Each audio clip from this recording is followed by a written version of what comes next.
Hi, my name is Chris Clausen.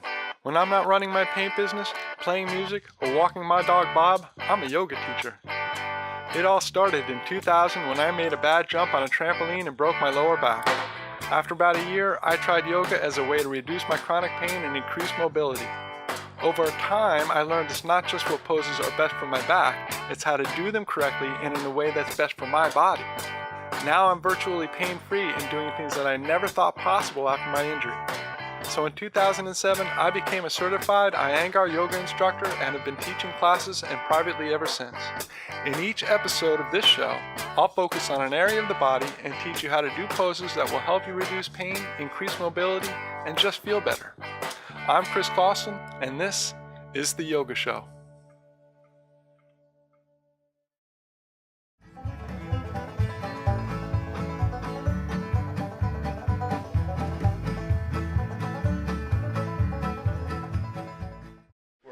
Been doing this for professionally as probably about 12 or 13, 14 years, something like that. Cool. And renovating houses and handyman fixing a sink, plumbing on a sink, minor plumbing. If it if it gets major above my pay grade, I bring the subs.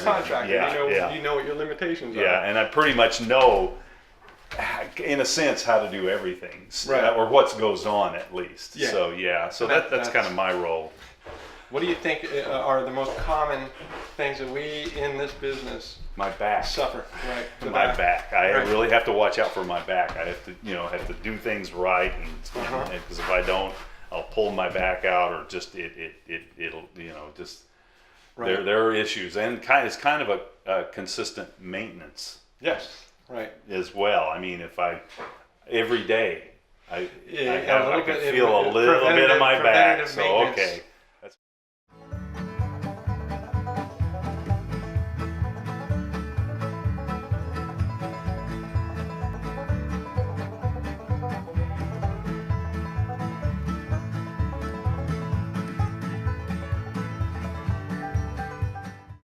So we were talking earlier about, say you're cutting on a table saw, where you're just sort of in this place where you're sort of path forward, and you end up spending, you might do this all day. Yeah, a lot. Right. Oh, working like this. Exactly. And what happens is these lower back muscles, the superficial muscles of the back, are just they're having to work like crazy all day. And one of the mistakes that I think people make is, and it's not necessarily wrong, but it might not be the best thing, is when they come up and then they go, and you get that, we all know that feeling that you get. So it feels like that good pain that you get when you do that. But another recommendation I would have you do is, like after all this, your back is dying to just be able to go all the way down. So I'm going to demonstrate real quick. I'm going to have Bob just take his hands to the counter, and you can do it on anything, any level surface like this. So he comes close to the support and walks back and comes to a forward bend. And then when he comes out, he's just going to come forward. So after you've been doing all this, you don't want to get, because you're just straining the back more. This is why it's important to go to the support and just walk back, so your back can relax into it. Okay. So Bob, go ahead and take your hands. See if I can manage So his hands are about shoulder width apart, and then he walks his feet back and bend forward as much as you can. Yeah, watch out, Bob. His feet will be about hip width apart. Yeah, and he straightens out his legs. Actually, that feels great. Yeah, and the hands are there for support, so your back is just able to receive the stretch as opposed to having to do the work to hold you up. He wants to keep his chest, he wants to reach his chest forward, and then when he comes out, he just bends the legs and walks back towards the support. That actually feels really good. Yeah, it does. Yeah.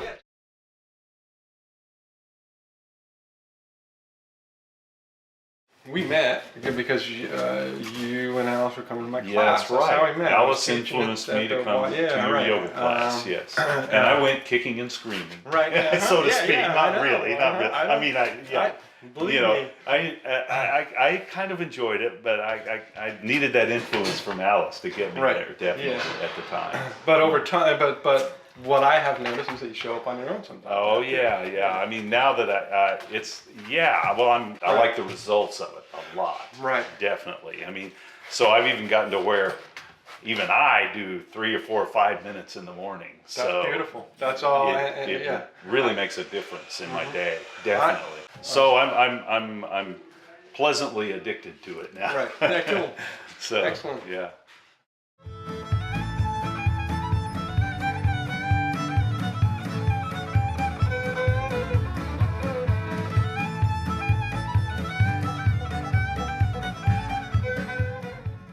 Continuing on with the stuff where we're working on shoulders a little bit. Another thing that I learned in the yoga class that I use a lot when I'm working is this thing that I do sort of in a doorway. And what I do is I just, Bob, you can see I'm going to take my hand's about, my arm's about shoulder height, and I take the hand and the forearm to the elbow, right to the board there, and then I just sort of walk forward and I press the hand and the forearm in and take the chest a little forward, so I just get some opening of this pectoralis. Right here, and then all you have to do is just do the same thing on the other side. The hand and the forearm and the wrist all press in, and you open the chest. Let's give it a try. All right. Right, so you can see, yep, there it is. You get begin to walk forward a little bit, get more parallel. Yeah, there it is. And now begin to move your chest forward and just open that pectoralis and let the shoulder drop a little bit more. Okay. See if you can relax. Yeah. And it's not a real intense, opening. But just do a little bit and then release, and then just go to the other door, other side of the door. So yeah, it's such a gentle press, but make sure that the wrist and forearm are pushing too. Yeah. So there's a little bit more stability, but then let that shoulder sort of drop down a little bit, and then you release and you come out, and there's just suddenly a little bit more. Open it up. Yeah, a little more.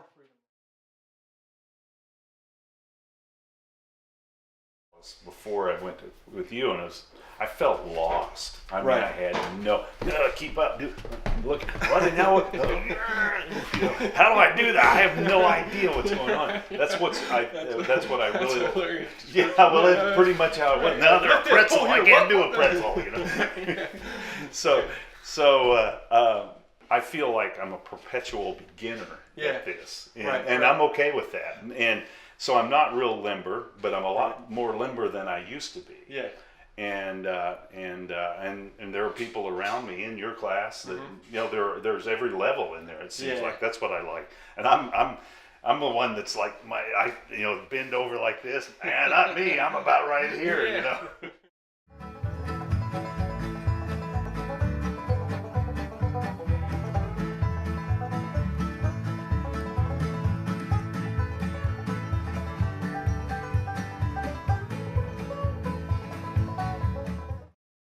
My shoulder, and I straighten the arm behind me, and it's the same thing as I sort of did at the wall, where I drop the shoulder down and then just turn a little bit in to open the chest, and then I release, and it's the same thing on the other side, where I just, again, the hand's lower than the shoulder, drop down and turn the chest open, and releasing down, and just nice loosener. Let's see you try it. All right. Yep. And you can take your hand, doesn't have to be quite at shoulder height, it'll be a little bit lower, it's a little easier on the shoulder. Yeah, there you go. And, exactly, move forward, and just press the thumb and index finger a little more in there, and get the inner elbow to go a little more up. Yeah, and then you release, and just come out. And again, it's very gentle, but it creates a nice opening in the chest. Yep. Roll that left rib cage forward and drop the shoulder down. Yeah. So again, this is going to be a very nice way to just sort of undo this work that we keep doing, the tension that we might create in the chest and the shoulders. All right. Yeah.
because I used to have what was that tradesman's yoga class. I don't know. If you Yeah, remember yeah, I'm that. aware of. Yeah, I'm Years aware of ago, that. yeah. Yes, yeah. I thought it was a good idea. Yeah, right. And it's sort of hard to get people to buy into it. Yeah, I can see that. We're trying to appeal to a certain demographic. Yeah, whatever. But I figured this would be a great opportunity to sort of get into some of that and like work on, like some of the things that I do when I'm on the job site. And my shoulders are bothering me, my back bothering me. Yeah, well, that's a common problem for everybody in this business. Right. Yeah, but exactly. We don't know what to do. Right. Yeah, no. We don't know there's actually something to solve that there's helps. stuff you can do, right? Yeah.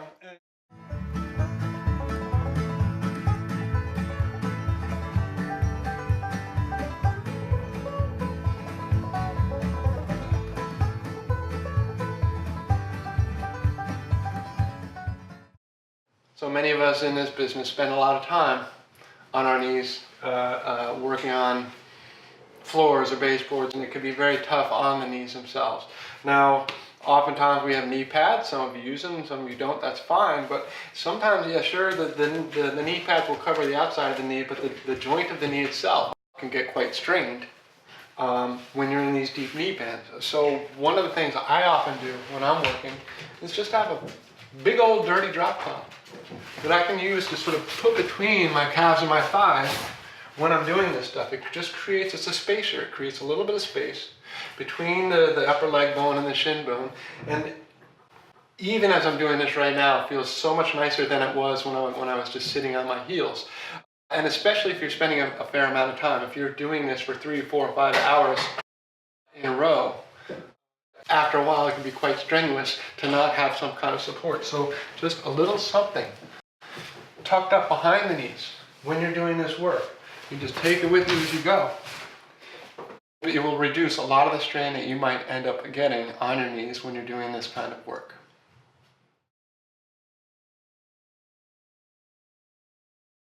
Doesn't give me many options because it's got this. it's too aerodynamic. Just do a simple. Yeah. That's hilarious. So yeah, the modern cars aren't nearly as good for yoga as a good old fashioned truck. Good for gas mileage. Right? The old Camry that you see everywhere is great. Yeah, but really truly, pickup trucks are probably the best yoga vehicle. Yoga prop vehicle compared to say like a Prius. Yeah. So me and Bob are standing here. Me and Bob are standing here right in front of one of the most effective construction workers yoga props that you have. Effective and available. Effective and available pickup truck. Yeah. If you're a carpenter, if you're a construction worker, if you work in this kind of business, chances are you have this, which means that you have a very helpful and useful yoga prop.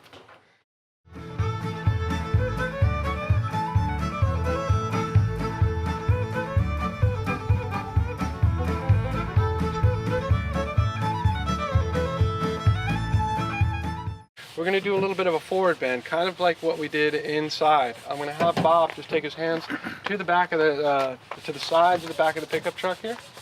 He's just going to walk his feet back and bend forward. So he wants to keep his hips over his feet, so he's not falling forward too much. Yeah, and then he just reaches the chest forward. You can separate your legs a little bit, separate your feet a little bit. Okay. Yeah, that's fine.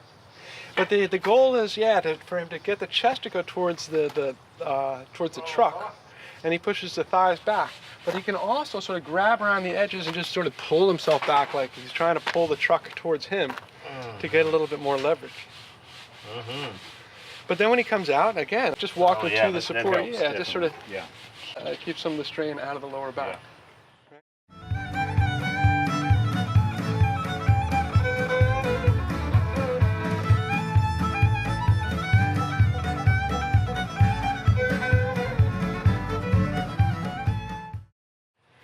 So then we're going to do the same thing. I'm going to have him do the exact same thing, only he's going to separate his feet. So he's going to walk his feet back, and then he'll separate. So you walk them back first, and then you can separate them wide. All right. So get them back, and then just walk them like 4 or 5 feet apart if you can. 3, 4, 5. Yeah, exactly. And it's the same approach. And he wants to sort of push his thighs back as his chest goes towards the truck. Yeah, that's good. This is really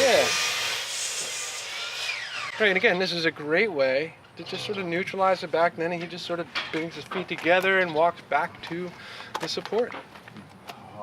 Yeah. Isn't that nice? Yeah, that's good. That's very good. And again, like these are all little things that, you know, I can't emphasize it enough that you don't need to get your yoga stuff on. You don't need to get your, you know, get the mat out and put an hour in. You can just apply the stuff over the course of a day. Yeah. And really make a difference to your back, to your arms, to your joints, your knees, all that stuff. Yeah. It's a little.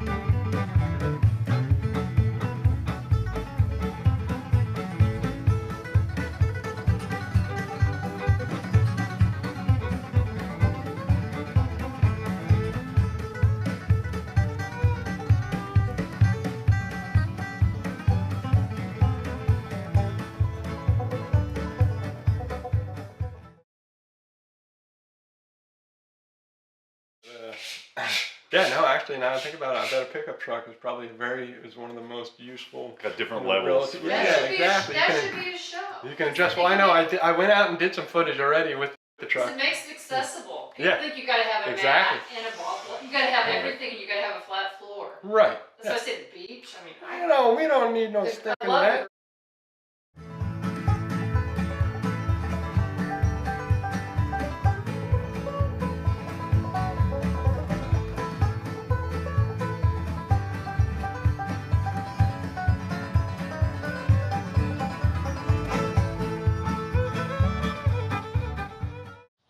Again, back to this great yoga prop for construction workers known as a pickup truck.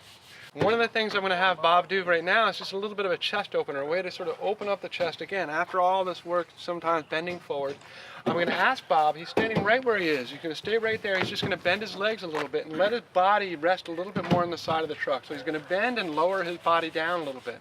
And then from there, he's going to take his arms and just cross them over his head. Yep. And now, I'm just going to ask Bob to begin to straighten out his legs and let his back sort of open up over the support. Yeah.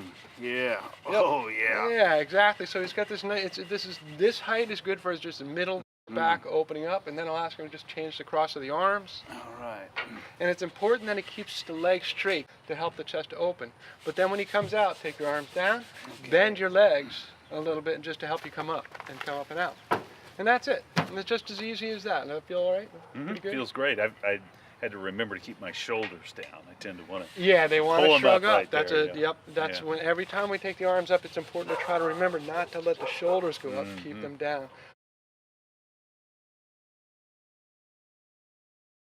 So now we have the truck box. Now it's going to be more in his upper chest and his shoulders. So he's going to do the same thing. He's going to bend his legs a little bit and then just sort of lean back into the truck and even get his upper chest. And then arms up and over, cross the arms. He's going to straighten out his legs and just begin to coil back, coil that upper chest back. Yep. Then you just, you can stay here for a few seconds as long as it feels right to you. And then change the cross of the arms. But hang here, really keep the chest lifting. As he presses the legs, keeps the legs straight and presses the feet down, the chest begins to coil more open. Yeah. And then again, he comes out, he can bend the legs a little bit, take the arms down. So this is one of those things that took no time at all. Yeah, just suddenly there's feels good. Yeah, the circulation. And stand up a little straighter. Right, yes, exactly. Because, again, hours of this, you got to find something that you can do to sort of open it up a little bit. Yeah, right. Yeah, right. Exactly. Feels good. Yeah.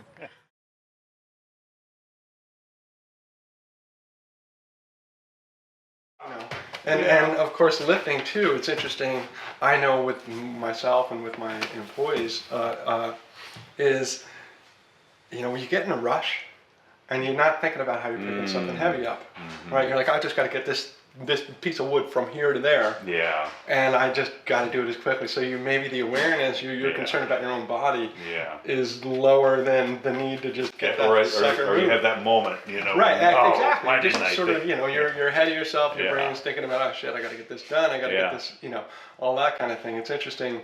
I know with myself, again, trying to apply what I know in yoga in my daily life is difficult but really helpful.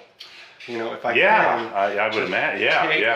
A couple minutes every hour to do something. To just kind of undo. It really makes a big difference.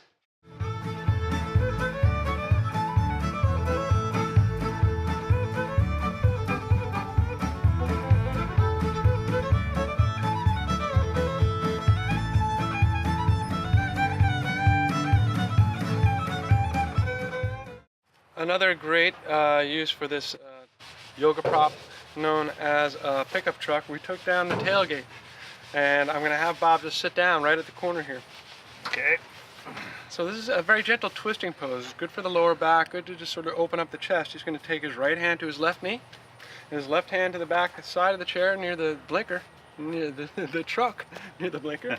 And then he presses both hands down, one hand into the knee, one hand into the truck to help him sort of lengthen the spine, and just a very gentle twist to the left. And then he can do the other side. He just slides himself over, down to the other side of the tailgate. Left hand goes to the right knee, right hand goes to near the sort of the blinker. And both hands are pushing down a little bit. And then there's that gentle twist that he does. It's not a lot of force, it's not a lot of strain, it's just a loose, a light twist. And then he releases and comes out. Yeah, that's good. That's very good. Excellent. It's just, again, all these very little subtle things that can make a big difference over the course of a day. Yeah.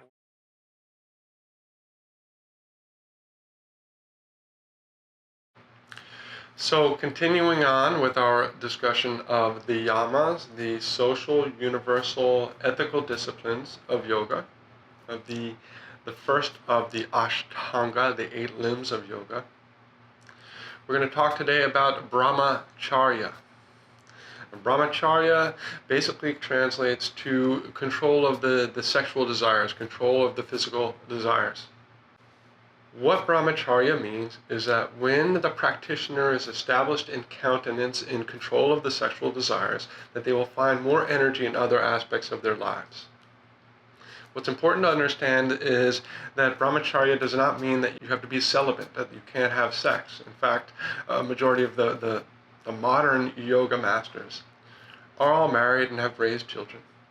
Let's face it, if we were all celibate, none of us would be here. So when we're trying to gauge our relationship with brahmacharya, one of the best ways is to ask ourselves if it's interfering with the other 4 yamas. Ahimsa, non-violence, satya, truth. Aparigraha, non-coveting. Asteya, not stealing. Are we causing harm on somebody because of our desires? Are we being dishonest with ourselves or someone else because of our desires? And you can go down this list, and then suddenly we begin to see that all of these yamas sort of relate to each other in a strange way. Where one, if we cross one, it tends to pull against another one of the yamas. Within the yogic philosophy, the sexual energy can be transmuted into other forms of energy: emotional strength, vitality, passion, compassion, that can be applied to other aspects of our practice and of our lives.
listen to